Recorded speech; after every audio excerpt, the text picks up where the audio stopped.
Would you have the honor to behave like a coward?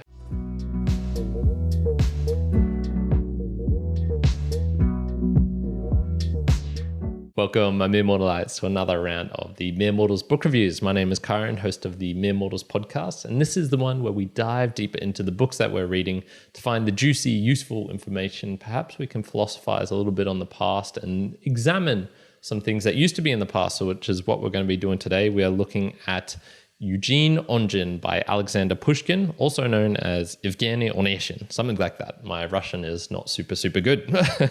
This book was published in 1833, although the final edition was kind of established in 1837, and it was originally published in a series of parts in the 1820s, so a bit of a storied history to it. It's about 230 pages in length and probably took me about 5 hours to get through in total.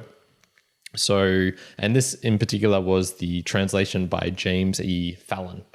This is mostly poetry, so a novel in verse of an unhappy Russian dandy. So Onegin, Evgeny, he is a sort of wealthy, I guess, socialite, you might call it, born in the city and raised there, about 26 years of age, but he's very kind of disillusioned with life. He's sick of flirting with the women. He's sick of all the pleasures of balls and wealth and things like that. And he ends up moving out into the countryside, which he kind of hopes is going to fix his malaise, I guess, with life. But he ends up finding, no, there's still people out there who are gossiping. There's still, flirtatious women trying to ensnare people and things like that. And there is still other young men who are kind of excited, full of life, and don't see the bitterness and cruelness that actually exists within. So we see him interacting with these characters, for example, with Tatiana, who he has a somewhat off and on relationship, which exists throughout the entire book. This man called Vladimir Lenski, who was his friend initially, who he somewhat emphasizes with, sympathizes with, because he used to be like him, young and full of life and whatnot. And they end up having a rather large disagreement. I'll put it like that.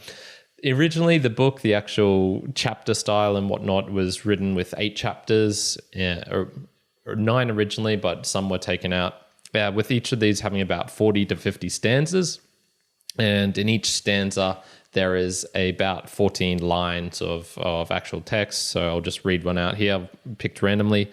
Meanwhile, Onegin's presentation at Madame Loren's country seat produced at large a great sensation and gave the neighbors quite a treat. So that's the kind of style of pattern that goes into, although it does have a very unique rhyme scheme across the whole of it, which I will talk about a little bit later.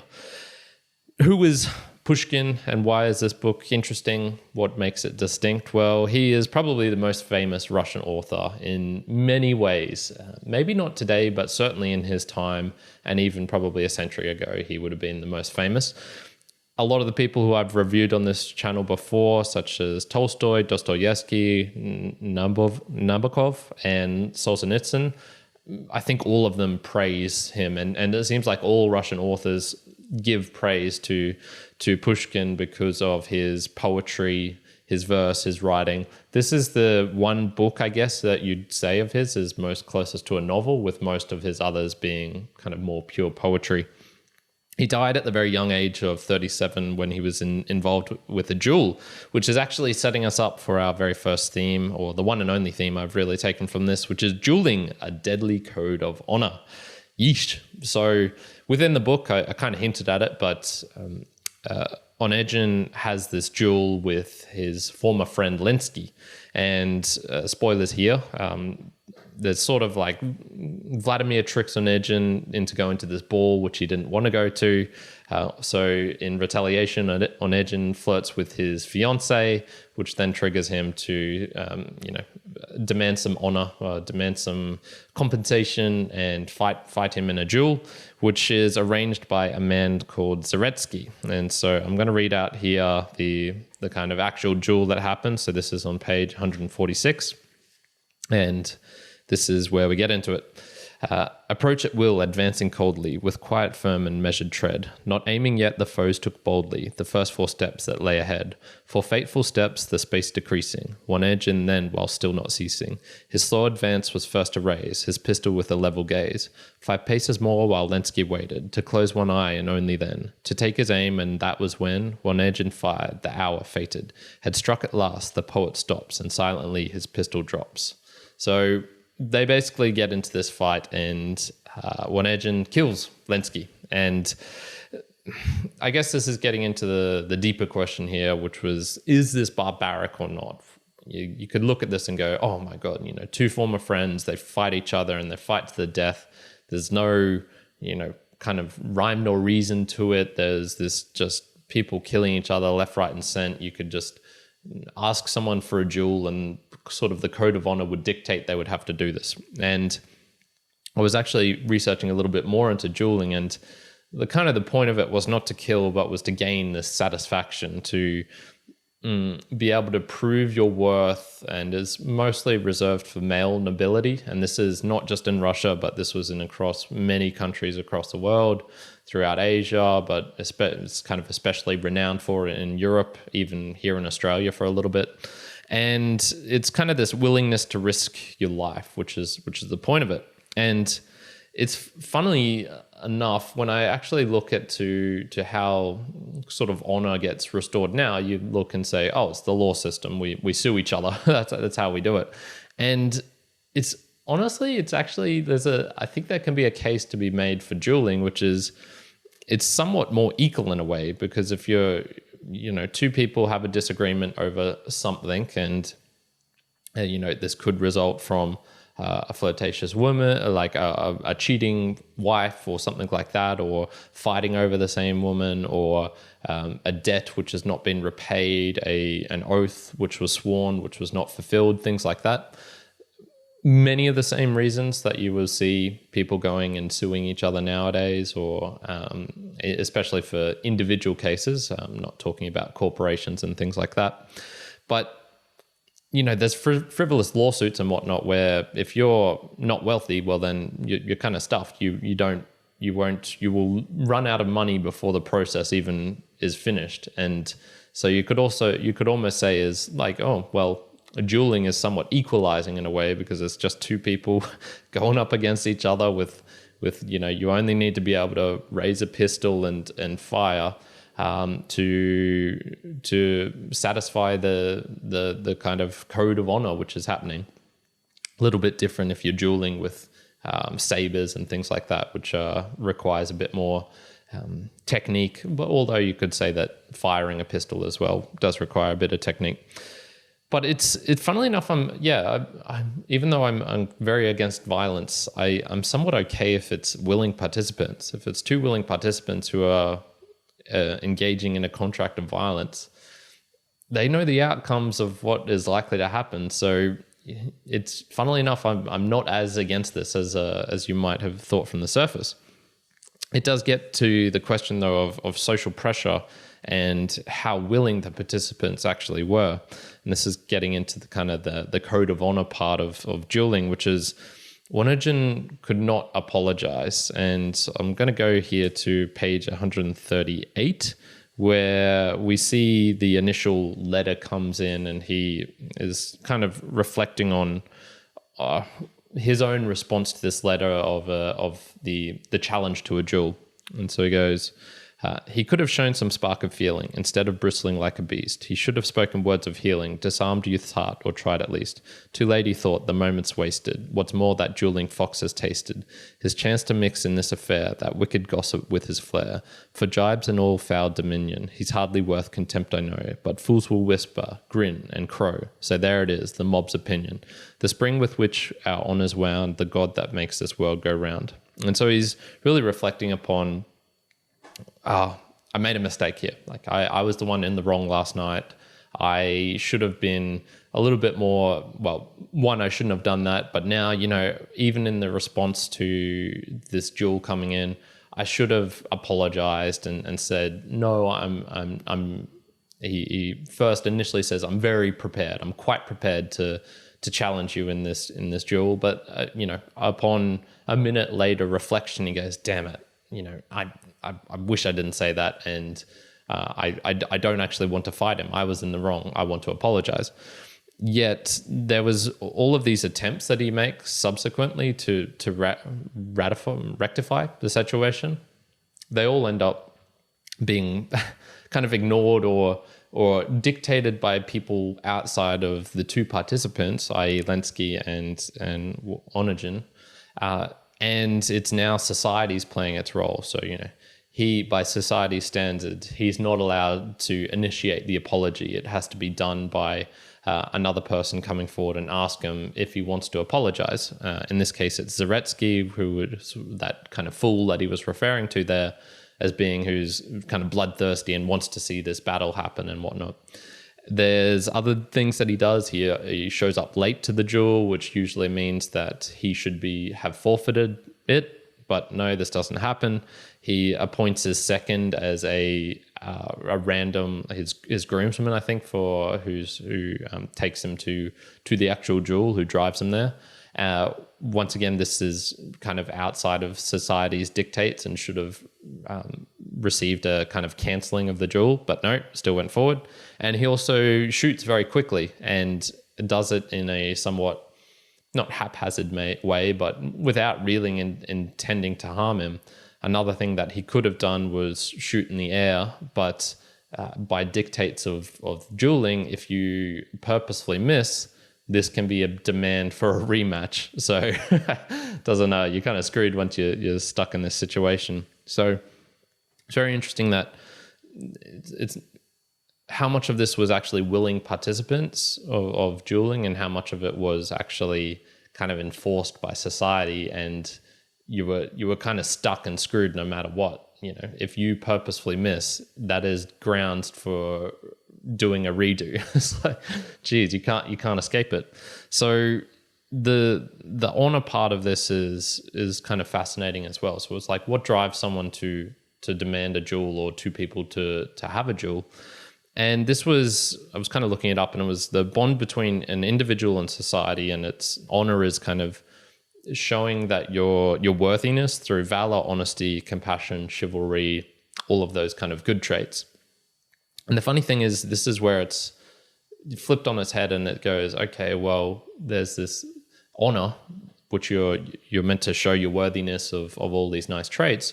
Well, Onegin was compassionate for his friend. He was wanted to be honest with him. He wanted to be, show valor and chivalry, but it was like the rules that were set in place meant that he wasn't allowed to do this. So funnily enough, even though he was demonstrating honor in one sense by society's standard by going to the duel, in I think a more real sense, he was not showing as much honor, or at least the things that define honor, by not being able to be compassionate and go to his friend and say, look, I screwed up. I didn't want to do that.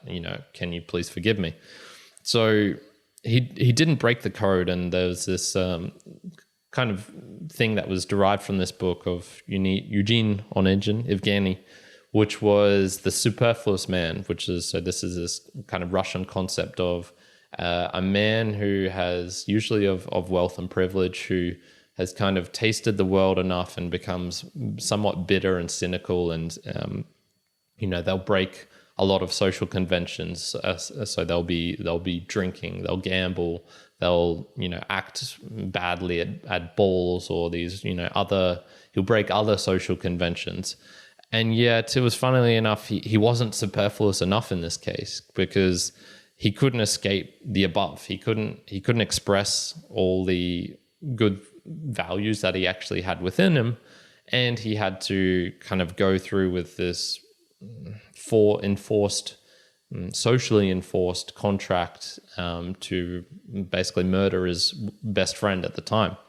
So but dueling, a very strange case, and it's certainly, even though I made an interesting, I thought it was interesting, I think in general it's probably a bad thing, which is taking me into my own observations and takeaways. So I'm glad it died out, but it seemed it to be from more social pressure rather than state violence. So if you know much about dueling, there was long periods where it was banned, and the way that they would enforce this ban is through violence. So it was the state, the government would dictate there's no more dueling allowed.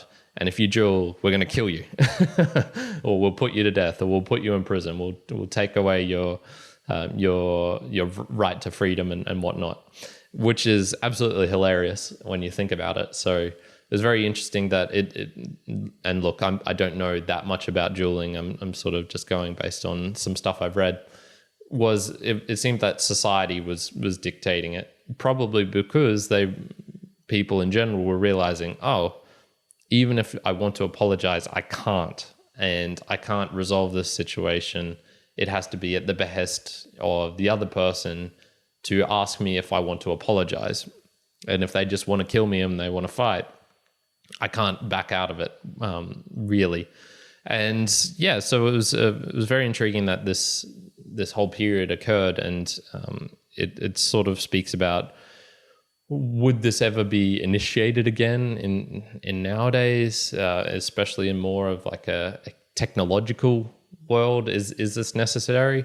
My thoughts are it's probably, because it's so subjective of what triggers a duel. It's all the very human things. It's emotions. It's not written in code and law and things like that. Of what actually triggers a duel. It seems to be, this person insulted my honor. I'm going to demand satisfaction. I think we've moved away from that a lot, and especially with regards to, I suppose, the money side of things, or things where it's he said, she said of something objective. Like he said he would pay this much money and he didn't. I think there's enough systems in place now where, that's not necessary. But yeah, I don't know. I just find this whole dueling stuff pretty fascinating in a way. I'm going to read something from page 14, which is stanza 22, which I think just highlights an aspect of the book which I really like on the actual poetic style. So, while all those cupids, devils, serpents upon the stage still romp and roar, and while the weary band of servants still sleeps on thirds at carriage door, and while the people still are tapping, still stifling, coughing, hissing, clapping, and while the lamps both in and out still glitter grandly all about, and while the horses bored at tether still fidget freezing in the snow, and coachmen by the fire's glow curse masters and beat palms together, one engine now has left the scene and driven home to change and preen. I just love this. I really, really love this style of poetry. There's something actually pretty fascinating about the rhyme scheme, which I hinted at right at the start. So it follows this, and I'll it's much easier to see, but it's A, B, A, B, C, C, D, D, E, F, F, E, G, G. So it kind of alternates, and hopefully you heard it when I read it out then. The other really cool bit about this is how the syllables are stressed. So it's kind of the A's, the C's, the E's are all capitalized, which means that is where the syllable hits the end point, serpents, the syllable is stressed on the second to last. And on most of the others, raw, door, so this is the B's, D's, and G's, seen, preen, snow, glow. They're all stressed on the last syllable. So this is known as kind of masculine and feminine words, I guess. And this is known as the Pushkin Sonnet or the Onegin Stanza. And so he created basically this rhyme scheme, which is kind of renowned. I don't read that much poetry, so I don't know how much it is in use nowadays or has been in use over the centuries since this was published. But man, what a very, very interesting style. And what I'm amazed at is this has been translated from Russian. So not only did I love this English portion, but how would it have sounded in the Russian? It must be beautiful.